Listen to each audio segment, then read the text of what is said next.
For sale. Human head. Condition. Used. Best ad I've seen on Craigslist all day. I'd spent the last hour surfing the site for a passive-aggressive gift for my ex-girlfriend's wedding. Was this a possible candidate for Gag Gift of the Year? Well, I certainly thought so. I didn't think it was real for a second when I texted the user. I just told him what I wanted it for and asked if he had any left. It didn't even have to look real. Just enough for a little jump scare and a good laugh. Here's the reply I got a few minutes later. Plenty left? Do you care whose? Well, forget the fact that he's shipping heads. There's nothing that labels someone crazy like typing in all caps. But hey, let's be fair here. Considering I was asking about buying one, maybe I didn't have a right to condemn his eccentricities. I replied and told him I didn't care. Just as long as it wasn't someone I know. I think, come on, he's gotta have a sense of humor, right? Who do you know? I'll check. I asked for a picture and told him I would let him know if I recognized them. I didn't hear back after that. Figured the joke had run its course. Just as well, really. Maybe it was petty to try and sabotage the happiest day of her life.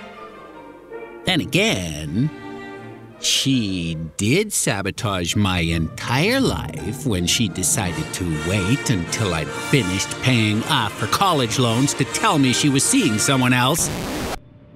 It wasn't until that evening when I got the next reply. She will love this one. Nice and fat. He doesn't need it anymore. Ugh! I almost choked on the pizza I was eating. Fat was a generous description of the picture he'd sent. Bloated would have been more accurate. Like it had been sitting out in the sun for a long time. Congealed blood still clung to the base where several inches of spinal cord extended past the tattered flesh of the neck. The nose was gone, replaced with an explosion of sticky cartilage from where a massive force like a shovel had pummeled it in.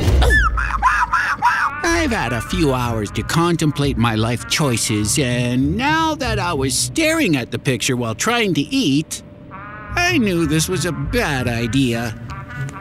Sorry, not interested, I replied, before blocking the number. The next morning, I woke up to 3 more pictures sent from a different phone. Each bore a macabre description. This little lady was a fighter, so she's a little more knocked around. My only old man. Those blotches on the skin were there before. If you want mint condition, check out this lady. Poisoned, not a mark on her. You know, there's some things you just have to ask even if you don't want to know the answer. Stuff like, do you love him? And how long will Dad be gone for this time? Where are you getting all these heads from is another one of those questions. I typed it in, simultaneously eager and afraid for the reply. I only needed the bodies? I seriously considered reporting this creep to the police, but again, I still figured it was just a bad joke that I didn't want to waste more time on. I told him not to contact me again and blocked this number too. A week later, I arrived at the wedding empty-handed, without a date. My ex gave me a tight smile and that half-hearted hug, which is usually reserved for people with a severe skin condition. She said it was nice of me to be here and thanked me for the present. Present? What present? She told me someone dropped one off with my name on it. I found it sitting on the table in the reception room.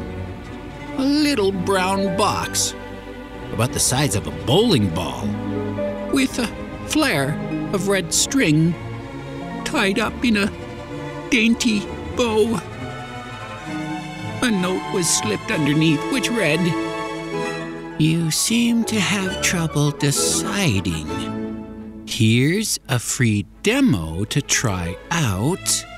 If you aren't 100% satisfied, you can exchange it when you're done." So many questions came to mind, like how he found me, or what exactly one does to try out a head.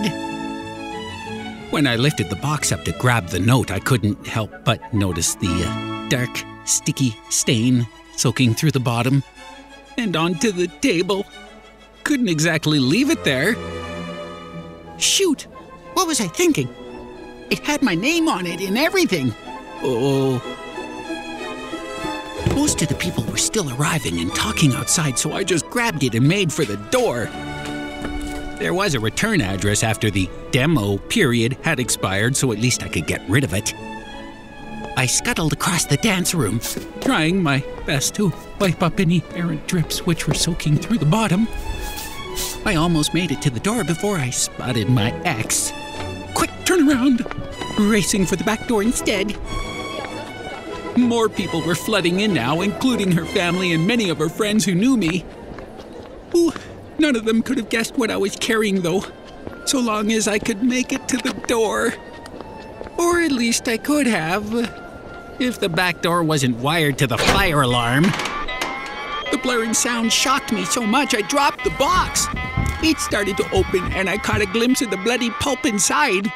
Oh, it half flopped out of the box as it tumbled and I had to scramble to keep it closed. From the shards of splintered bone to the puddle of dried blood around the base, I had no doubt that it was real. By the time I looked up, the whole room was staring at me. There was only one thing louder than the alarm after that. My ex's mother screaming, "He's trying to steal the present!" My panic-stricken brain didn't want people to think I was a thief, so I just dropped the box. If I had been able to think even a little more clearly, I would have realized it was much worse for them to think I was a murderer, but I couldn't deal with that accusing siren or all those disapproving eyes. I dropped it and ran, swearing to myself that it wouldn't matter as long as I never saw any of those people again for the rest of my life. I did get some messages, though. The next day, my ex told me that my present was a big hit. Everyone loved the gag. They thought the head was a symbolic gesture, which meant her past romances were dead. I was so sweet for giving my blessing like that. I guess no one looked close enough to decide whether or not it was real. It's the other messages that bother me more, though. All caps. Sent to remind me that your free trial is up. You can pay $10,000 to keep the head or send one back if you're finished. Now where the heck am I gonna get another head?